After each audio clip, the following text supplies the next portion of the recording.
मेरा नाम है हरिया, मैं काम करता हूँ बहुत बढ़िया, खाता हूँ खाना और रोज गाता हूँ गाना। अरे यार, आज तो बहुत देर हो गई। इस खतरनाक जंगल को देखकर तो मेरे हाथ पैर ठंडे हो गए हैं। अगर मैं वक्त पर गांव नहीं पहुंचा तो मालिक बहुत नाराज हो जाएंगे। तभी हरिया को एक आवाज सुनाई देती है। सुनिए हरु जी। अरे, ये आवाज किसने दी? तभी हरिया को सामने कुछ दूर एक औरत खड़ी दिखाई देती है। अरे भाई, ये औरत अकेली इतनी रात को इस जंगल में क्या कर रही है? चलकर पूछना पड़ेगा। फिर हरिया अपनी बैलगाड़ी उस औरत के सामने लाकर रोक देता है और उससे पूछता है। अरे सुनिए, आप इतनी रात को इस खतरनाक जंगल में अकेली क्या कर रही हैं?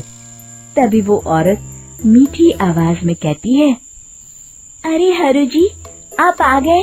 मैं कब से आपका इंतजार कर रही थी।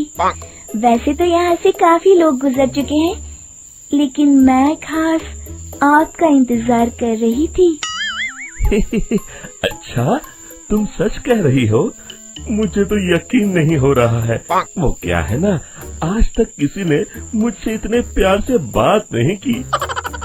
हाँ हाँ हरु जी, मैं सच कह रही हूँ। अब देर मत करिए और जल्दी से मुझे मेरे घर तक छोड़ दीजिए। हाँ हाँ, कौन सी बड़ी बात है, अभी छोड़ देता हूँ। आप मेरे पीछे बैलगाड़ी में बैठ जाइए और मुझे रास्ता बताते चलिए।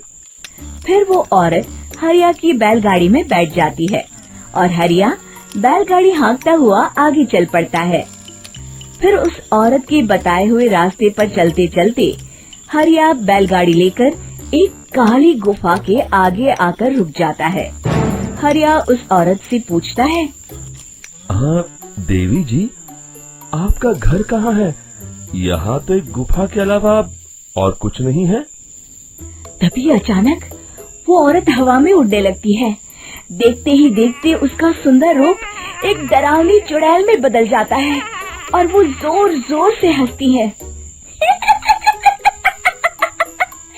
अरे तू तो एक नंबर का बेवकूफ निकला। तू तो बड़ी आसानी से मेरी बातों में आ गया। अरे मर गया रे, ये तो एक चुड़ैल है। हे भगवान बचा ले, ये तो बड़ी डरावनी दिखाई दे रही है। और फिर अगले ही पल हरिया की बैलगाड़ी में रखा सारा सामान हवा में उड़ता हुआ उस काली गुफा के अंदर चला जाता है और वो चुड़ैल भी उस गुफा के अंदर जाकर कहीं गायब हो जाती है। हरिया ये नजारा देख बुरी तरह घबरा और परेशान हो जाता है। अरे, ये चुड़ैल तो मेरा सारा सामान लेकर गुफा में गायब हो गई। अब क्या होगा? अगर मैं गांव खाली हाथ गया तो मालिक मेरी अच्छी खबर लेंगे। मेरी इस बात का कोई यकीन भी नहीं करेगा। फिर आखिर वही हुआ। हरिया के मालिक चंपक सेठ को हरिया की किसी भी बात पर रत्ती भर भी यकीन नहीं हुआ।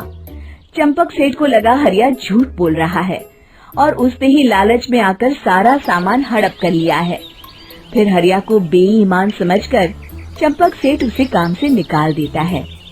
अगले दिन अपनी दुकान में परेशान बैठा चंपक सेठ गुस्से में बड़बड़ाता है। अरे, दुकान में तो सामान बिल्कुल भी नहीं है। अब मुझे ही शहर जाकर सामान लाना होगा। फिर वो अपनी बैलगाड़ी लेकर शहर चला जाता है। शहर से सामान लेकर जब चंपक सेठ वापस गांव लौट रहा होता है, तभी उसे एक आवाज सुनाई देती है। चंपक जी, ओ चंपक जी।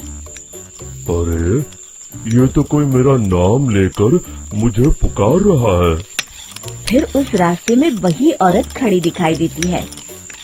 फिर क्या था, हरिया की तरह चंपक सेठ भी उस औरत के पास अपनी बैलगाड़ी लेकर जाता है और वो भी उसकी चिकनी चुपड़ी बातों के मुंह जाल में फंस जाता है।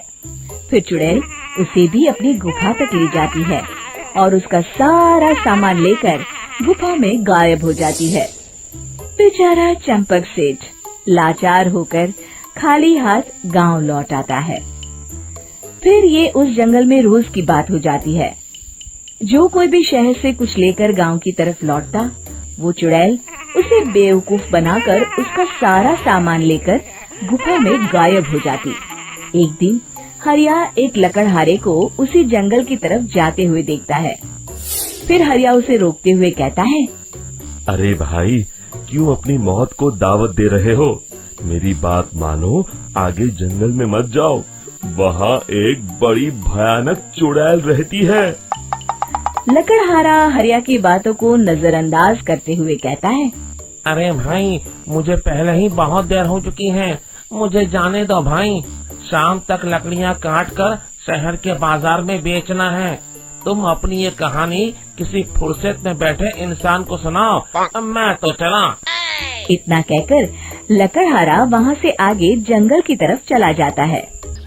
फिर अगले दिन गांव के मुखिया के घर के बाहर बहुत सारे लोग जमा हो जाते हैं। तभी हाथ में कुल्हाड़ी लिए खड़ा लकड़हारा कहता है, अरे मुखिया जी, अब आप ही हमें बचाइए उस जंगल वाली चुड़ैल से। हमारा सारा काम तो शहर से ही होता है। अरे मुखिया जी, उस चुड़ैल की वजह से तो मैं पूरी तरह बर्बाद हो गया हूँ। हम सबको मिलकर उस चुड़ैल का कोई इलाज करना पड़ेगा।